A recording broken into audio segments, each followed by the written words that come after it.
Hola, muy buenos días mis queridos y mis queridas, ¿cómo están? Espero estén muy bien. Bienvenidos y bienvenidas al capítulo número 15 de toda esta línea de videos acerca de el máster que estoy cursando en SABEC. Vuelvo y hago la invitación para las personas que estén interesadas en mi curso online sobre análisis funcional en psicoterapia que tengo en terapias contextuales. Un curso muy bacano, un curso muy bueno que te va a enseñar la parte teórica del análisis funcional, el paso a paso del análisis funcional, la comprensión de las contingencias de reforzamiento y castigo y cómo se aplica el análisis funcional a contextos clínicos a partir de role-playing. Así que tómenlo porque está muy bacano. En serio que sí se lo recomiendo y está baratísimo. Y además va a recibir certificado por el curso. Listo, capítulo 15. Influencia e intervención de las variables de estudio. Cuando nosotros hablamos de la variable independiente, la intervención y el contexto, nos referimos a que si la variable independiente se manipula o no se manipula. ¿Qué es lo que significa manipular una variable independiente? Manipular una variable independiente significa manipular los valores e imponerlos ante los participantes de nuestra investigación, de nuestro experimento. Esta es una situación totalmente distinta a el sentido de la selección o al hecho de seleccionar, ya que cuando nosotros seleccionamos los valores de la variable independiente, estamos escogiendo de entre todos los valores que hay, aquellos valores que nos convienen para nuestra investigación. Se está viendo la lámpara, ya ven.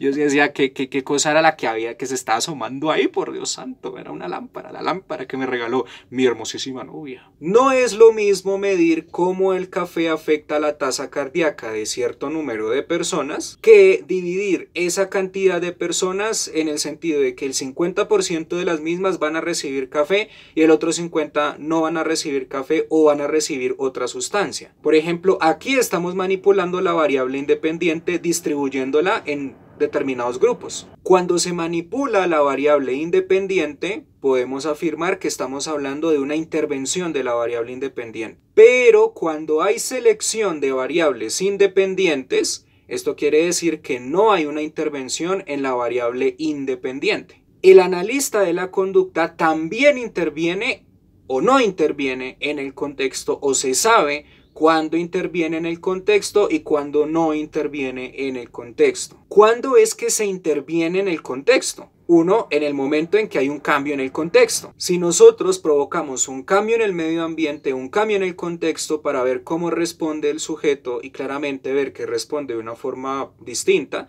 entonces sí hay una intervención del contexto. Dos, cuando nosotros agregamos elementos a el contexto o al medio ambiente. Por ejemplo, una vez que firmamos los consentimientos informados y bla, agregamos al contexto una cámara para observar conducta.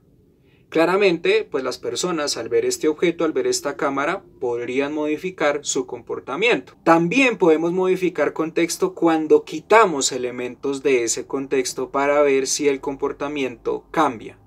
Y también no olvidemos que pues, se interviene el contexto cuando se le pregunta a una persona si se puede o no se puede intervenir en el contexto o, dicho de otra manera, si desea o no desea participar en la intervención. O sea, cuando le preguntamos esto, ya hay una intervención en el contexto. Cuando nosotros ni quitamos ni ponemos elementos del contexto, sino que los cambiamos, los modificamos, también hay una intervención en el contexto. Y cuando no hay una intervención en el contexto, pues cuando no hago nada y dejo el contexto ahí tal cual. Tampoco hay intervención en el contexto si no le advierto a las personas que pues voy a aplicar una intervención. Si las personas no se enteran, ¿cierto?, pues tampoco habrá intervención aquí. Si la gente no es consciente de la intervención, pues no hay intervención. Muy bien, ahora algo muy importante que tenemos que tener en cuenta, la recogida de datos con respecto a la intervención. ¿Qué necesitamos saber acerca de la recogida de datos? La recogida de datos puede ser por encuestas o por la mismísima observación en el contexto natural o, por qué no, en un contexto controlado. Sabremos con exactitud qué es lo que hace la persona. En cuanto a las encuestas, nosotros podemos provocar conducta, así como también cuando alteramos el orden del contexto. Si nuestro objetivo es de identificar una conducta indeseable, pues nosotros tenemos, digamos que todo el poder para modificar el contexto, ¿cierto? Para alterar el contexto e identificar claramente las conductas problema que tenemos que intervenir. Ahora, por lo general, cuando hay una observación, nosotros no estamos provocando datos, sino que estamos permitiendo que estos datos se den naturalmente, es decir, que la conducta se dé de acuerdo a las condiciones contextuales que hemos planteado o que simplemente están ahí sin intervenir. Esto de la recogida de datos es algo tremendamente importante porque pues para eso vamos a pues tener diferentes herramientas para registrar y obviamente pues va a contribuir muchísimo tanto a la fase de evaluación como a la fase de intervención y sin lugar a dudas también nos va a contribuir mucho a la fase de la formulación clínica. Bien, ya quedando absolutamente claro todo esto de las características de la investigación, de la variable independiente, del contexto, de la recogida de datos, es muy importante resaltar los tipos de investigación que se nos pueden presentar en el contexto del análisis conductual aplicado. Existen investigaciones naturales, selectivas, investigaciones experimentales de campo e investigaciones experimentales en contextos modificados. Pero todos estos temas los vamos a ver en la siguiente tabla que yo les voy a mostrar a continuación para que me escuchen y también tomen datos. Muy bien, comencemos con las investigaciones naturales. Las investigaciones naturales son aquellas investigaciones en donde no se interviene ni el contexto ni en la variable independiente. La técnica de datos que es necesaria para esta investigación es la observación.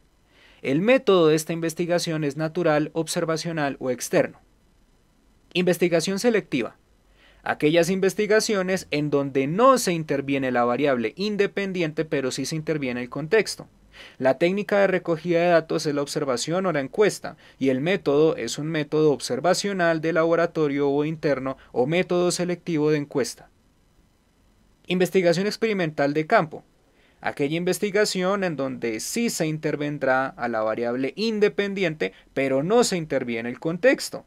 La técnica de recogida de datos es la observación o encuesta y el método es el experimento de campo o cuasi experimental de campo. Que sea experimental o cuasi experimental dependerá si los sujetos han sido asignados al azar, que sería un experimento, o no han sido asignados al azar, que sería un cuasi experimento. Por último, tenemos la investigación experimental en contexto modificado, que es aquella investigación en donde sí se interviene el contexto y sí se interviene la variable independiente. Las técnicas de recolección de datos pueden ser tanto la observación como las encuestas y el método es el experimental o cuasi experimental de laboratorio. Ahora bien, ya que hemos visto esta tabla, podemos preguntarnos lo siguiente: ¿por qué se debe caracterizar el proceso de variación y selección en una investigación? Porque es importante garantizar la realización de una selección que garantice la correspondencia entre un concepto a estudiar y las evidencias. Todos los diseños que hemos visto se llevan a cabo para tener mayor precisión en lo que nosotros tenemos que medir. Y de esta manera, todo lo que nosotros hagamos tenga completamente un contexto de validez. Y eso ha sido todo por hoy. Muchísimas gracias por su atención. Espero que estos videos les haya gustado bastante, les sigan sirviendo y les sigan gustando bastante. Nos veremos en el capítulo número 16, en donde ya abordaremos otros temas correspondientes con la hipótesis nula. Nos vemos, mis queridos y mis queridas. Gracias por todo. Hasta la próxima.